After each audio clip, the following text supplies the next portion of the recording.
While everyone else is out there dropping the same tired seeds into the ground every April, you could be growing 15 crops that will have your garden looking like something out of a magazine by midsummer. And the one at the very top of this list is the crop that stops traffic, gets kids running outside begging to help, and delivers a payoff so satisfying you will never go back to being a casual gardener again. Most people treat April like it is just another month. It is not. April is the single most important planting window of the entire growing year, and if you waste it on the obvious stuff, you are leaving an enormous amount of harvest, beauty, and satisfaction on the table. Today we are going through 15 crops that you can and should be starting right now. Some familiar, some you have probably never grown, and some you may have dismissed without realizing what you were passing up. For each one, we are covering the right zones, the right methods, and the details that actually move the needle. Because there is a massive difference between planting something and planting something correctly.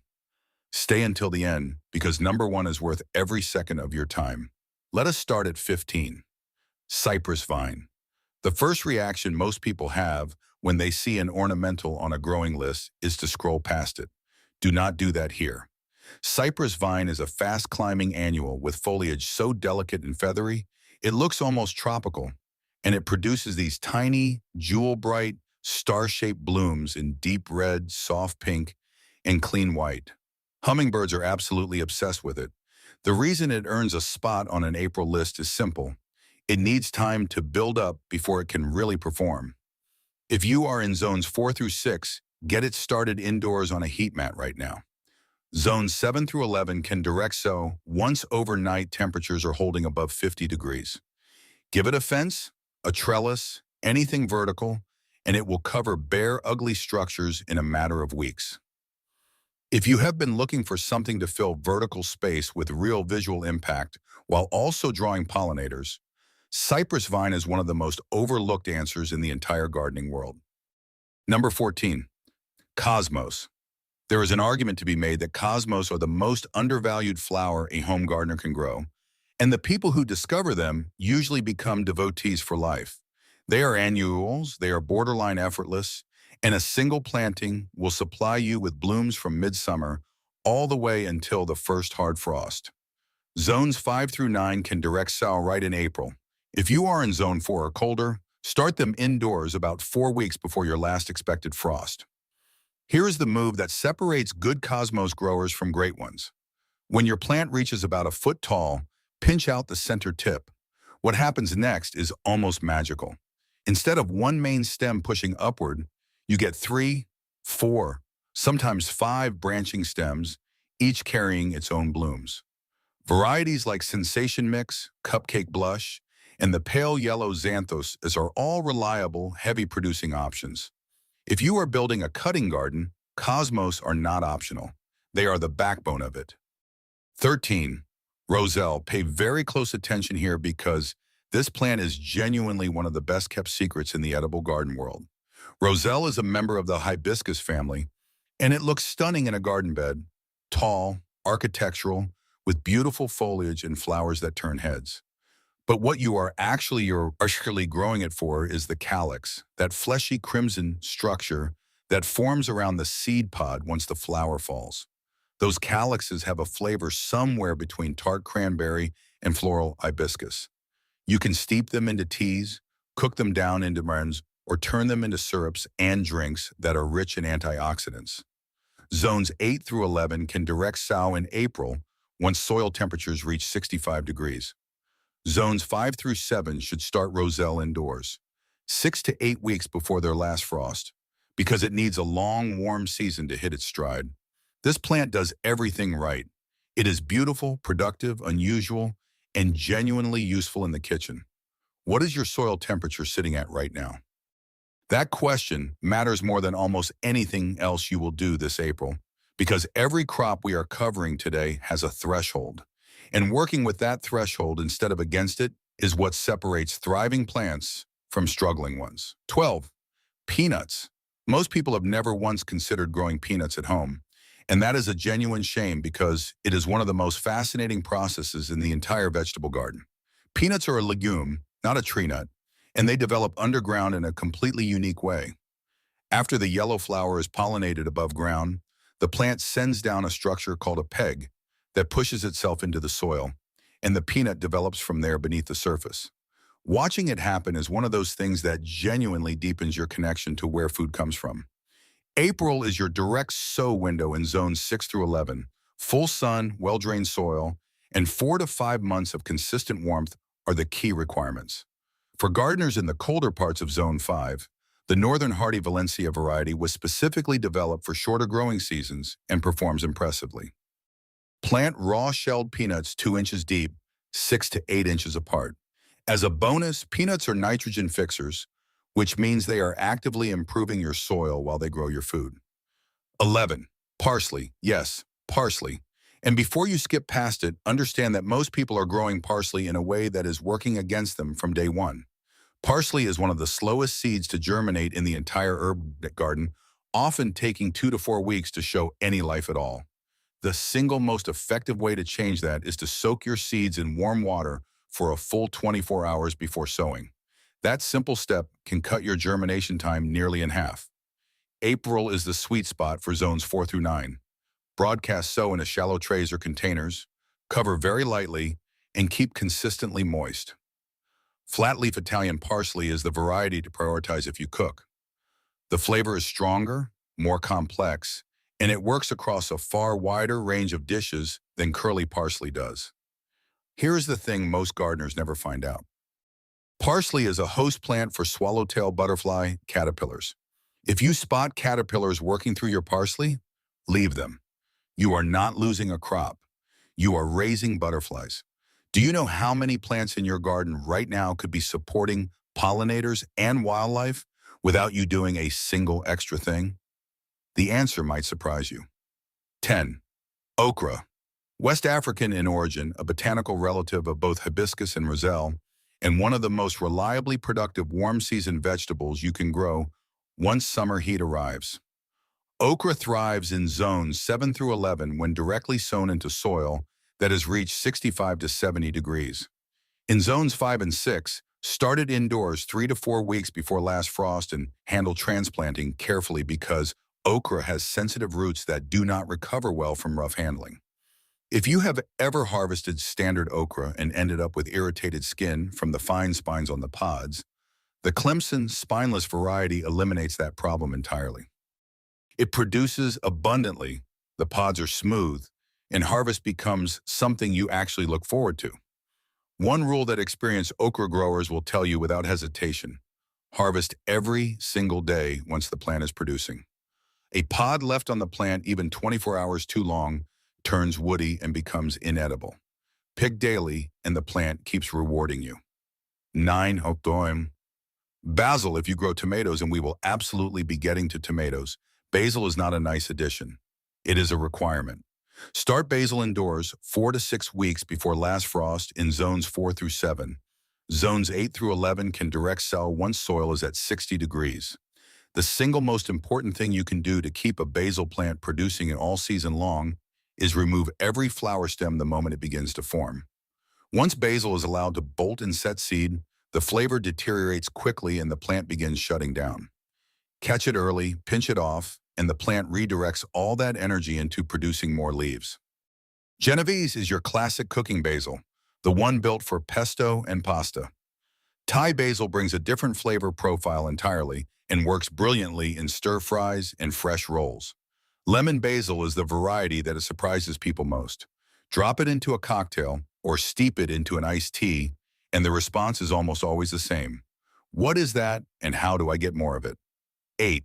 Bush beans. You want an easy, high-yield, low-maintenance win this April? This is the crop. No trellising, no staking, no demanding soil preparation.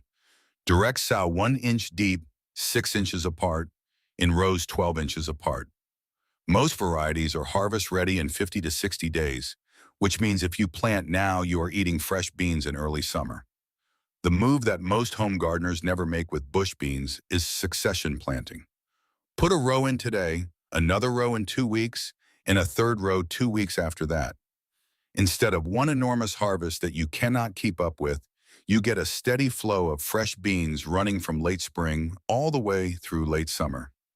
Blue Lake 274 is a classic for good reason, reliable, heavy yielding, and consistent. Provider is the variety to reach for if your spring weather is unpredictable and your soil is still running cold, germinating in temperatures as low as 50 degrees.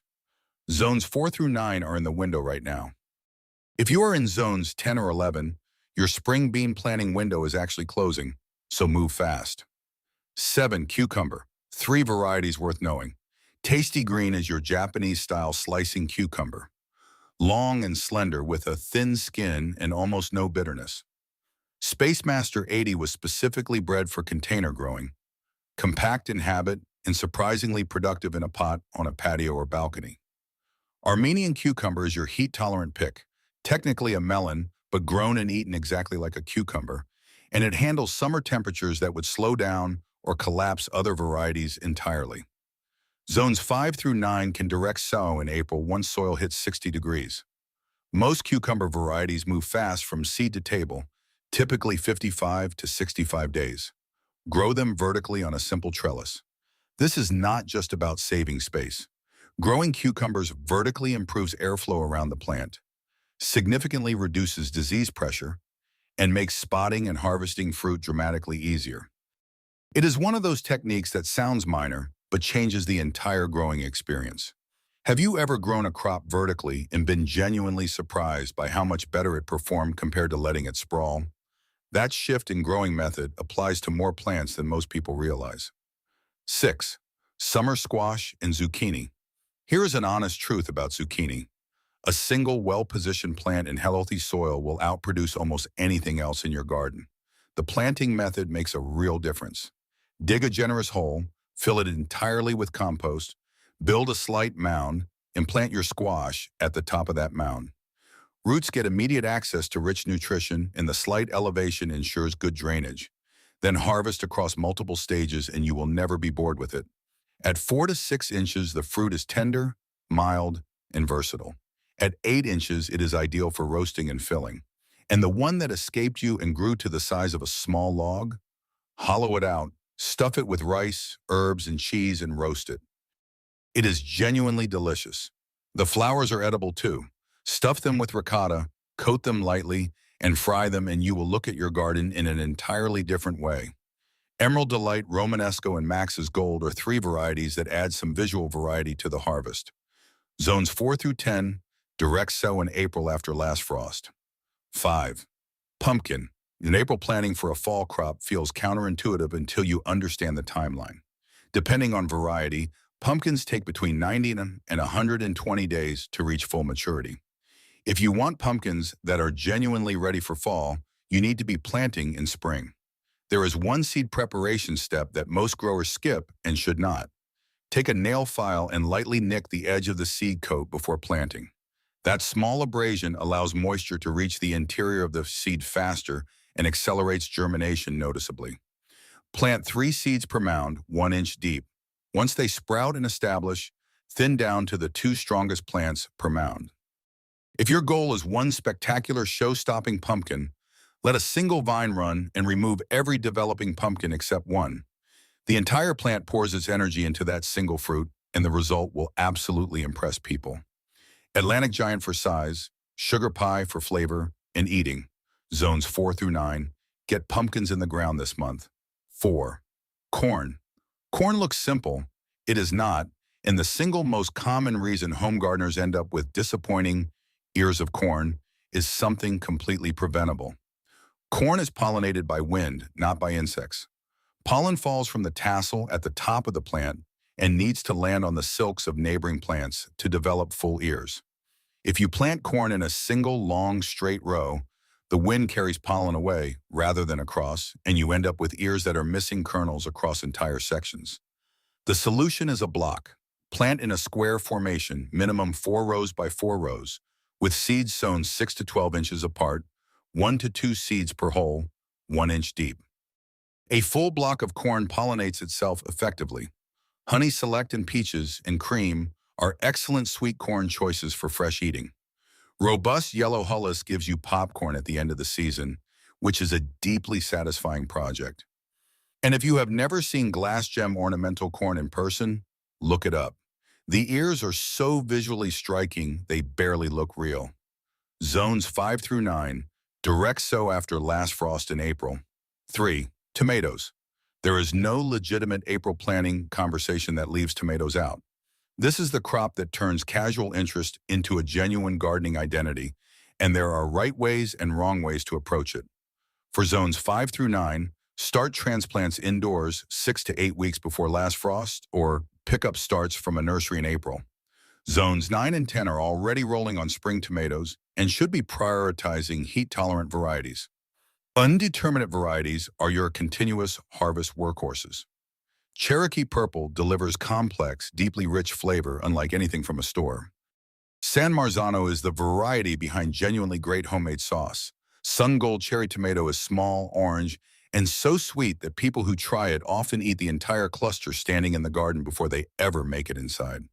Before those transplants go in the ground permanently, harden them off. Move them outside for a few hours each day across a full week. Skipping this step triggers transplant shock and can set your plants back by 2 to 3 weeks of growth. Bury the stem deep when you plant, up to 2/3 underground.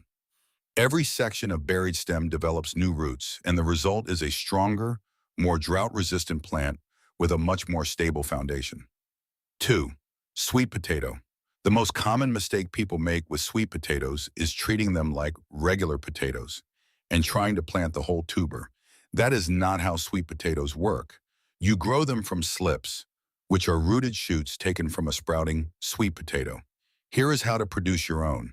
Take a healthy sweet potato, nestle it halfway into a container of moist potting mix, set it on a heat mat in a warm and bright location, and wait. Within 2 to 3 weeks, it will begin pushing up green shoots. When those shoots reach 4 to 6 inches tall, twist them off cleanly at the base, place them in a glass of water, and within 3 to 5 days, they will develop their own roots. Those rooted slips are what you transplant into the garden after your last frost date, once soil temperature is holding consistently above 60 degrees. Zones 5 through 11, April is your window to begin the slip production process. Once in the ground, sweet potato vines are genuinely low maintenance. They sprawl attractively, act as a living ground cover, and quietly build an enormous harvest beneath the surface all summer long. The roots are what most people eat. The leaves, sautéed quickly in olive oil with garlic, are also delicious and completely overlooked by most growers. This plant is productive from the ground up. And now, number 1. Watermelon. At the very beginning of this video, there was a promise. A crop that makes neighbors pause mid-walk to ask what you are growing. A crop that gets children outside and involved without any persuasion. A crop that, when you carry it in from the garden on a hot August afternoon and cut it open on the counter with juice running everywhere, makes every hour of early morning planting and midsummer maintenance feel like the best investment you ever made. That crop is watermelon, and growing it from seed to full fruit in your own backyard is one of the most genuinely rewarding experiences in all of home gardening. Here's how to do it correctly. Build a compost-amended planting mound with a slight depression at the center, almost like a shallow crater. This traps irrigation right at the root zone instead of letting it sheet off the sides. In the early weeks of growth, watermelons are heavy nitrogen feeders, so give them a nitrogen-forward fertilizer to drive strong vine establishment. Once flowers begin appearing, make the switch to a fertilizer higher in phosphorus and potassium to support fruit development. Consistent moisture is non-negotiable throughout. Irregular watering leads to blossom end problems and cracking fruit, both of which are heartbreaking when you have been watching a melon grow for weeks. Sugar Baby is your compact variety. It produces melons in the 8 to 10 pound range and does beautifully in smaller gardens and even large containers. Charleston Gray is your traditional, large format watermelon, impressive in size, exceptional in sweetness, and a genuine statement piece in the garden. Mountain Sweet Yellow is the variety that creates the most memorable moments. Golden Flesh, a flavor many people describe as sweeter and more nuanced than standard red flesh varieties, and a reaction from anyone who tries it that is almost universally one of genuine surprise. Zones 5 through 10 can direct sow in April or start indoors 2 to 3 weeks before last frost. Full sun is completely non-negotiable here. Watermelons want a minimum of 8 hours of direct sunlight, and they will reward every additional hour they receive beyond that. How to grow watermelon at home is one of the most searched topics in the gardening space for a reason. Because people want this experience. They want the payoff. They want the moment. And April is when that moment begins. There are your 15, a climbing vine that draws hummingbirds and fills bare vertical space. Cosmos that supply fresh-cut flowers from July through frost. Roselle brewing into some of the most beautiful and flavorful tea you have ever tasted. Peanuts quietly enriching your soil underground while building you a protein-rich harvest. Parsley feeding both your kitchen and the butterflies passing through your yard. Okra hitting its stride when summer heat has everything else slowing down. Basil making every tomato dish taste like it came from somewhere special. Bush beans keeping your table stocked with fresh vegetables for weeks on end through succession planting. Cucumbers climbing clean and healthy on a vertical trellis. Zucchini producing more abundantly than you ever expected from a single plant. Pumpkins building slowly and quietly toward a spectacular fall arrival. Corn standing tall in a proper block. Pollinating itself and delivering ears worth every bit of the weight. Tomatoes giving you the most emotionally rewarding harvest in all of home gardening.